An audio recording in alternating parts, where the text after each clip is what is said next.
Feel free to practice these things too if you want to just kind of play around with it before you get started. So you can blend, no matter what, you're going to change from one color to the next. So whatever you decide to put in the middle, you're going to change to your the outside edge. And so let's say, it doesn't even matter. I'm just going to do it in a straight line for right now so you can see. If you're blending smoothly, you want to make sure that you're going to start, like if this is my focal point and I want it to be, oh sorry, it's a little high, huh? It'll come down again. You want it to be just that solid color. As you fade away from it, you kind of have to lighten up the pressure so it's not as, and you can't even really see that, can you? There you go. So you kind of slowly lighten up as you go. Geez, everybody's late today. Okay. I just had a couple other people stroll in. Thank you. All right. So you want to start where your color is going to be nice and thick and condensed. That's fine to layer it up right there, but as in that area where they're going to overlap, you want to make sure you're not pressing down too hard because the chalk is not very forgiving. It's not going to let you, I don't know, if you push too hard right away, you can't add anything on top.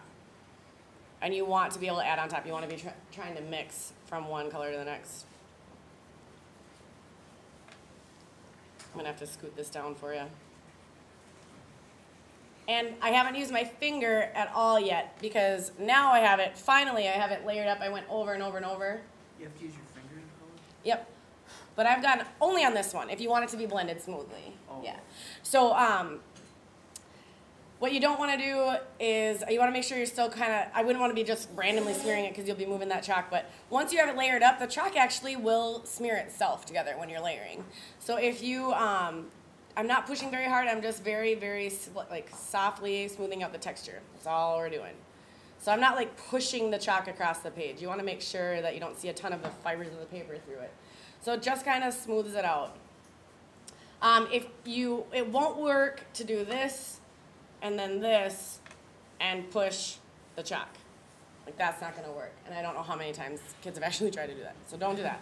All right, you got to layer. And you know what? This is something you'll have to do in every single drawing, whether you're doing chalk with your still life next or whether you're using pencil. You're going to have to layer like crazy, so get used to it. So start off pretty light. You can always add on and make it darker. All right, so no matter what, you're going to do a change from one color to the other. Okay? The technique is what you have a choice, what you have a say in. So you can blend smoothly like that, or you can do hatching marks. And this one, you don't need to use your finger at all. And where your marks are closer together, it's obviously going to be darker or more full of that color. And as I'm getting away from that pure hue, I'm going to start with the brown where I want it to be brown, brown, brown. And I'm going to lighten up as I go and space out my marks a little bit as I get away from that.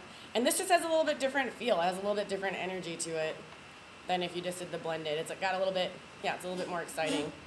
But that right there is not going to be good enough. It's not very blended. There's like a real obvious area where one ends and the other starts. So you want to make sure, again, you're layering. And they're going to blend themselves, and that will help you sort of seal it too so you don't see so much of the paper in between.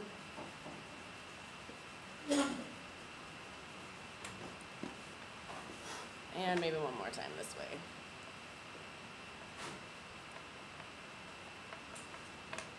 And really, you can do this until you're happy with it. Kind of like ending with the light one on top. So that's hatching. You could do, that's hatching where it's all going in one direction. And you could do cross hatching also, and it's exactly what it sounds like, where you just cross over. So I'm just going to do it right on top of this one. So instead of just going one way, you would cross over. And again, it's just a different kind of, it's just going to have a different kind of feel.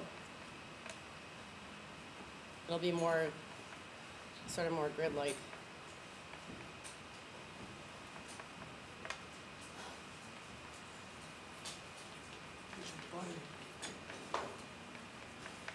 And then the last option, well, another option anyway, is to do scumbling like that one you saw. And that is exactly what it sounds like, where it's just kind of scribbling.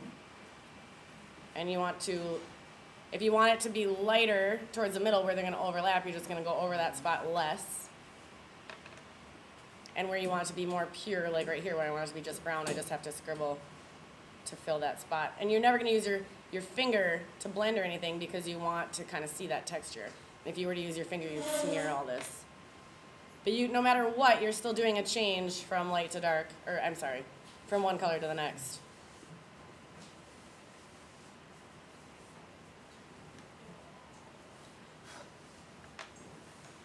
Okay, so what I'm going to do is I'm going to show you how to do that then on your drawing, because that's pretty easy when you're just doing a scale sort of on the side. When you're doing it on your drawing, it's a little bit different story.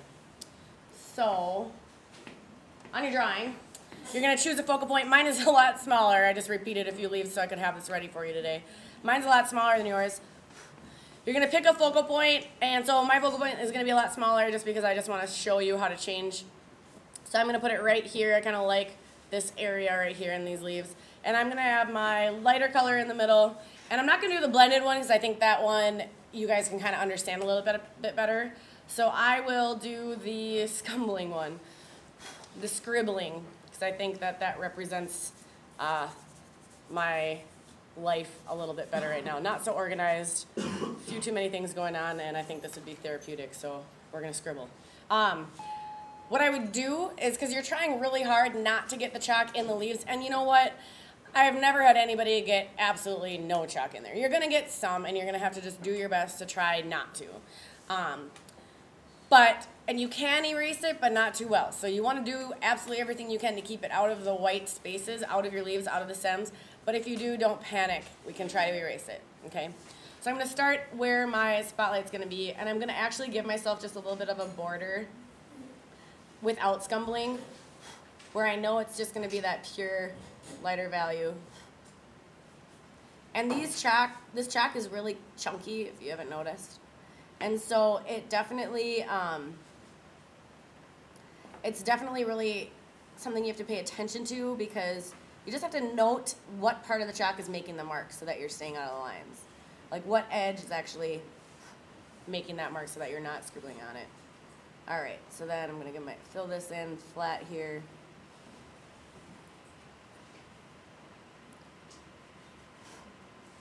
I'm going a little too fast. I should probably slow down if I wanted to be careful.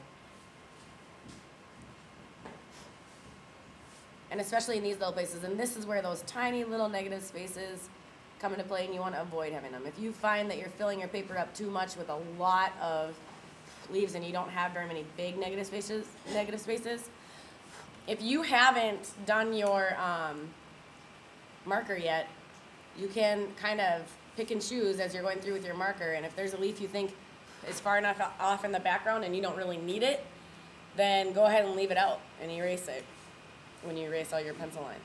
All right, so I kind of have a little bit of a border, and now I'm going to scumble my way out of there. And I'm going to stay away from the edges right now, just because, like I said, it's hard to have control over it when you're scumbling.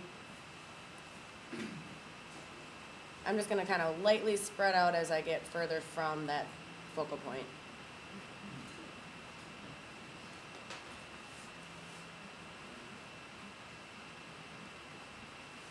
And I'm going to guess when I get to about out here, I'm going to have pretty solid brown, so I'm going to start about right there. And what I would do is, I did this wrong, since I'm right-handed, I should really do all the spaces on the left and work my way to the right, or go from top to bottom so I'm not dragging my hand over this. But if you get in this situation where you already have chalk down and you're going to get your hand over it, there's newsprint right here, and you can just take a piece of newsprint and lay it down underneath your hand so that you're not smearing and dragging things across, like so. And then you can use a piece of newsprint to keep this in every day, because it's going to get kind of messy and you don't want to get chalk all over the inside of your folder. So you can fold up a piece of this and put your drawing in it when you're working on it. All right. So again, I'm going to come this way. This one's a little bit easier because there's nothing out here.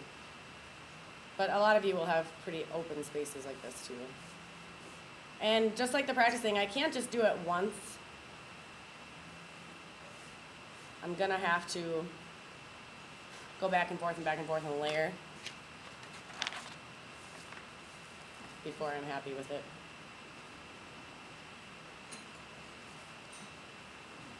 And you should be sort of mixing a third color in between the two. And you should be getting it thick enough, you should be doing enough work that it's thick enough so that you don't see the paper in between. I shouldn't have any of these little spots when I'm done.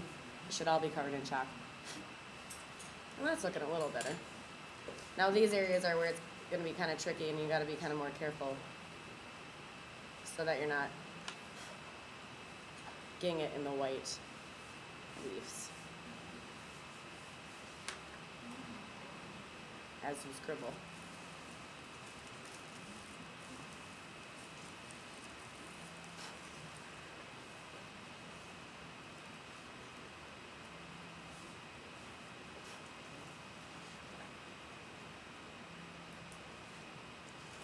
So as I spread out from that focal point, I don't really like this right now. I gotta get more white there, or yellow. So you're gonna get gradually lighter, or you're gonna gradually change from one, keep saying value, from one color to the next. So even, and then you know what, this is exactly what I would do. I would just move on to the next one. I would do one furthest to the left. If you're left-handed, I would do it the reverse. I would start on the right-hand side of the page and work your way over so you don't have to drag your hand over chalk. And even this brown is pretty dark, similar to the black. I don't think I would use it again. Well, maybe. You just have to be really careful because it can kind of take over really fast.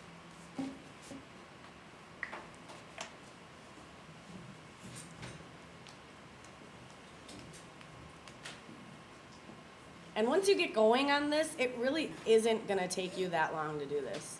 So I know that Tuesday sounds kind of like terrifying to have this done, but I think that once you get going, you'll catch on pretty quickly.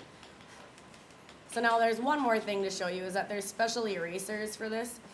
You can use the eraser that you have, but because this chalk is so powdery, a lot of times those erasers will just kind of rub it in instead of erase it, the white ones that I have up there. So you can use those, but first, when you're using chalk, I'm going to give you a kneaded eraser to use, and then you're going to need to leave it on the table every day. These don't leave, these don't go in your folders. I collect these every day. So when you're working on chalk, it's really dirty right now. If it gets dirty and full of chalk like this, you just clean it out like this. You just tear it apart and it sticks. It's like a gummy eraser. It's kind of like Silly Party, it's just stickier. So it will change color. It will pick up the color that you're using, and that's okay. It still works even though it changes color. All right, so the nice thing is that you can kind of mold it into whatever size you need, and then it helps you just kind of lift up. When you want to erase, there's a lot of powder right here. I don't know if you guys can see that on there or not, but there are some of these edges that I want to just at least lift up as much of the powder as I can with the kneaded eraser. And if it's dirty, you do have to kind of rotate it and clean it out so it's not dragging the chalk around. But you might want to do this as you go also, so you don't have to drag your hand over the whole drawing when it's all done. And eventually, you know, this chalk does kind of make your pen or your marker not stand out as much. But once we spray these, we're going to spray these with a thing called fixative. It's kind of like hairspray for drawing. But once we spray them, you can go back over the marker if you want to make it bolder. But all right, if you're erasing now, I would use the kneaded eraser to lift up as much of that chalk as you can, as much of the powder as you can. And then if you need to use one of these to just get in and make it a little bit more specific, then you can. But I wouldn't start with the white eraser because I think that, like I said, I think it just kind of rubs it in sometimes. So I would get as much of the powder off as possible, and then with this kneaded eraser, and then do this. And remember, I'll collect these at the end every day. Okay? Make sense? That's a lot. You might not get that far today, but that's all right. If you do, then feel free. Make sure you erase your pencil marks